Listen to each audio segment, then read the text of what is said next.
But too often, the efforts against the mob made by a few dedicated policemen, prosecutors, reporters, or public officials have resulted in only temporary gains. The time has come to make these gains permanent. The time has come to cripple the power of the mob.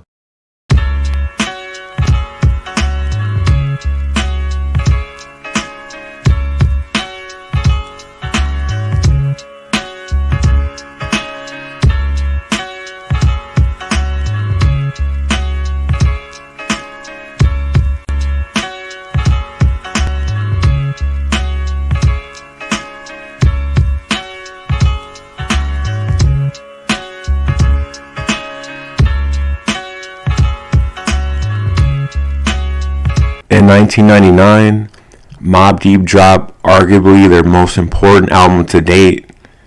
This is their journey and the behind the scenes of Murda music by Mobb Deep. That's not good. In 1999, Mobb Deep dropped arguably their most important album to date. This is their journey and the behind the scenes of Murda music by Havoc and Prodigy. In this episode, we'll dive into the features, the samples, and the beats for the album. Before you discuss the music, you have to dive into the lineage and the history of Queensbridge.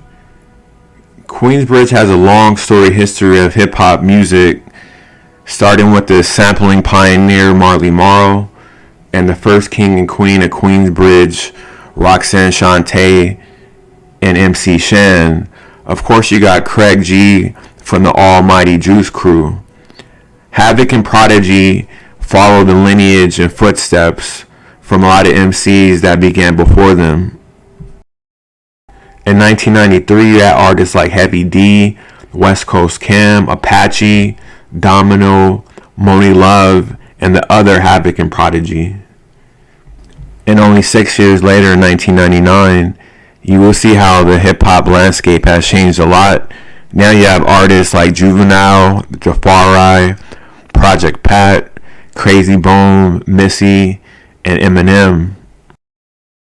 With the landscape of hip-hop changing every other year, the biggest question is, how does Mobb Deep adapt and continue to dominate?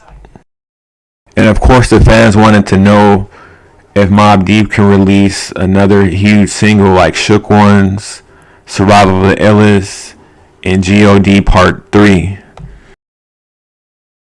And like a lot of hip-hop groups, there's always controversy about violent lyrics.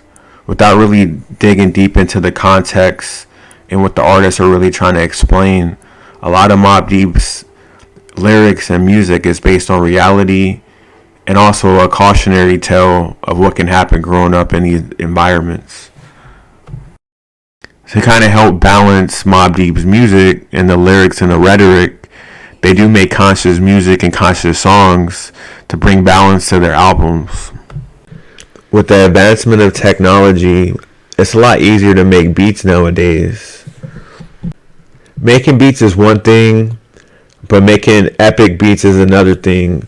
Havoc is one of the best producers of all time, and one of the major reasons he's one of the best is the way he sampled music. You can give 10 producers the same record, the odds of you finding the same sample and looping it like Havoc is impossible. Check out these samples on Murda Music.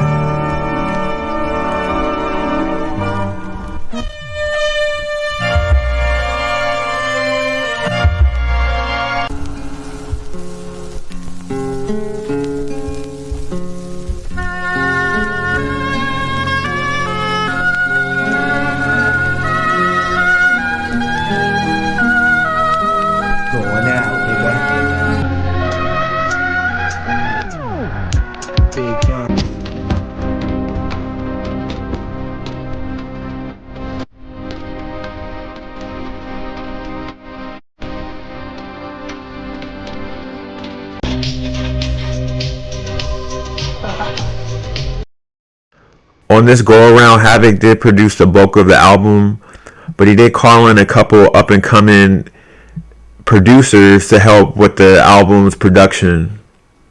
One of the most slept on songs and one of the best cuts on the album was actually produced by Buddha, Epitome, and Shamelo. The song is called USA Aight Then. Called Where You're From. T-Mix put one of the best beats on the album, and it would be hard not to say that this wasn't a Havoc beat, but when you look at the production credits, it shows it was T-Mix. We all know Alchemist today as one of the best producers of all time. Alchemist has put in so much work over the last 20 plus years.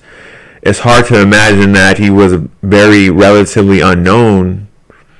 Production on The Realest and other songs on this album really started to give Alchemist a name and really started to bolster his career.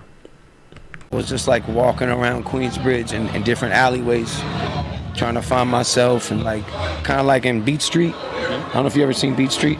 Not yet. But there's a scene where there's a guy in the basement, this white guy, like they're having a party upstairs, and they're like, they hear some noise, some banging. What's going downstairs? They go in the basement, and there's this homeless white guy banging on the fucking on the pipes.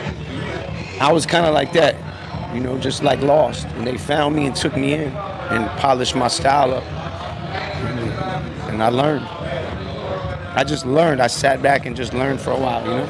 That's the first step, you know. Me and P. Like P used to film and I used to film. So I have a lot of his tapes, I have a lot of my tapes, and one day, you know, the world will get to see a lot of this. You know, Havoc is one of the best producers of all time, period. So him letting me into the mix, you know, I felt like I was knighted, you know what I'm saying?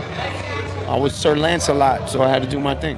How do you feel like you've changed since then? You know, since the first album to the fourth album, where you think you're going right now? I think we got older, you know, we matured, you know what I'm saying? All right. It's more maturity. What do you think, though? Our style, like our whole style of music just enhanced. That's all, you know what I mean? It's just the progression of it, you know what I mean? It's just like incredible, you know what I mean? So what do you think, like, you got the title Murda Music, where'd that come from? Well, a lot of people like to call our sound of beats, you know, whatever rhymes, like dog. They call it dog all the time, you know what I mean? I hear people say that a lot. So that's the label we give it. Instead of saying dog, we call it Murda Music, you know what I'm saying? That's what's up. That's like one of the illest titles ever in hip-hop, you know what I mean? What about Murda Music is gonna, you know what I mean? You said it's a more mature sound.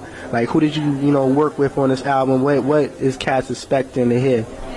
Well, we work with, you know what I'm saying, we work with Nas, you know what I'm saying, he featured on the album, G Rap, you know what I'm saying, 8 Ball, you know, Rapper Noid, you know what I'm saying, he always down with the clique, you know what I'm saying. We did a remix for Quiet Storm, you know what I mean, surprise guest on there, it's a female rapper from NYC, you know what I'm saying, you know, it's banging. And the album is just incredible, you know what I'm saying? Family. Yeah, you mentioned the family? Yeah, the infamous Mobb. What I feel like with Queens, you know, a lot of people coming out of Queens right now. I mean, do you feel like there's a serious competition with Queens in terms of the artists? How do you go out and approach each album? You know what I'm saying? Feeling like everybody's coming out there that's like hot. As far as people from Queens? Yeah. Nah, because we all family from Queens. None of us doing competition with each other, you know what I'm saying? Because it's the QU, you know what I'm saying? You know what I mean? Word up. Family. 41st side of things, right? No doubt. I feel that. One thing about a Mobb Deep album is their guest appearances has always been epic. This album would continue in the trend, and you would see some of the best features hip-hop has ever seen. Mobb Deep would bring back some people you've heard on previous albums like Big Noid, but on this album, they would add fellow Queensbridge alumni Cormega, and they also would add Little C's and Lil' Kim.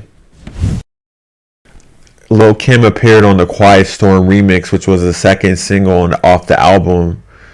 This song was so huge, it to this date is one of the biggest songs Mobb Deep's ever been on. One of the best features Lil' Kim's had, of course, with all the controversy that came with their verse that was going at Foxy Brown. This was definitely one of the biggest songs on the album. One feature that didn't really pan out was Nas. Even though Nas was on the album, he was supposed to be on 2 songs. If you go on the internet, if you type in USA Aithen remix, you will hear that Nas was originally supposed to be on the song.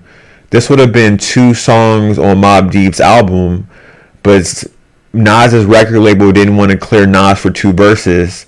That's why you only hear Mobb Deep on the original, and this was actually supposed to be the 3rd single off the album that never really got an official release or video. If you ever hear a Mobb Deep album, there's always going to be a Wu-Tang feature. Raekwon would step in on behalf of Wu-Tang to continue the tradition. We all know that Nas was on the album, but the biggest feature might have been Kool G Rap. Ice, get rest for your life. Busted it twice, stuck with a knife. On these rough nights, we hustling heights. But here this to your man, the double of price. Snuffing your life, shake you like a couple of dice. Nothing is nice, prepare for combat. Firearm cash, so calm that. It's up where you get a bomb that. Lay on the Kool G Rap would appear on the Alchemist produced song called The Realest. Now at the beginning of the song, Kool G Rap says the undisputed.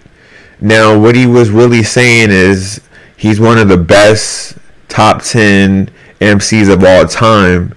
And the reason why he's saying the undisputed, because this is 1999. You have to think back, Kool G Rap, we heard him as early as the 80s. And now this is 1999. And if you hear the lyrics on this album, how do you transition from the 80s to the 90s going into the 2000s? This verse shows you exactly how to do it. Kool G Rap would earn one of the biggest, highest accolades at the time, which is the hip hop quotable in the Source magazine. The Source staff has to sort through and listen to thousands of songs, and just to see who had the best verse, and then put the lyrics together and then put it in the article. Kool G Rap just showed you that he is one of the best MCs of all time, and he went to show and prove, and he showed up on a Mobb Deep album. As technology and computers started to advance, bootlegging really started to become a pain in hip-hop towards the late 90s. Mobb Deep fell victim to bootlegging on their album Murda Muzik. Yeah, take it right. Mobb Deep, we're gonna talk about the bootleg Murda Muzik album, man. That's a serious topic, you know what I'm saying?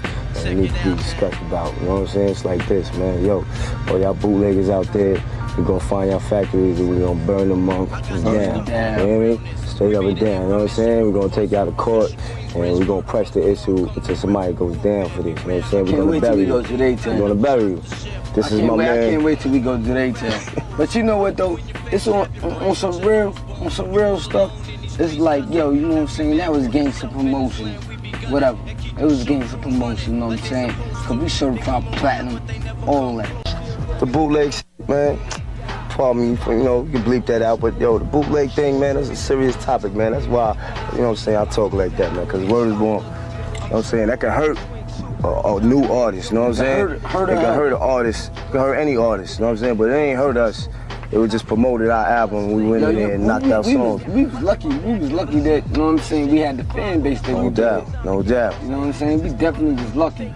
But that could definitely hurt sales a lot, though, you know what I'm saying? People out there making copies they don't want to purchase, you know what I'm saying? That's weak, that's not what it's about, you know what I'm saying? It's about getting a real deal. But anyway, we fixed the problem, we know how to fix problems like that. After the Mobb Deep album was bootleg, some of the newer songs that were added after the bootlegging was Spread Love, I'm Going Out, Can't F With Me with Raekwon, It's Mine with Nas, and of course the Quiet Storm remix with Lil' Kim. If you know anything about Mobb Deep's catalog, they have one of the best underground, unreleased catalogs in hip-hop history.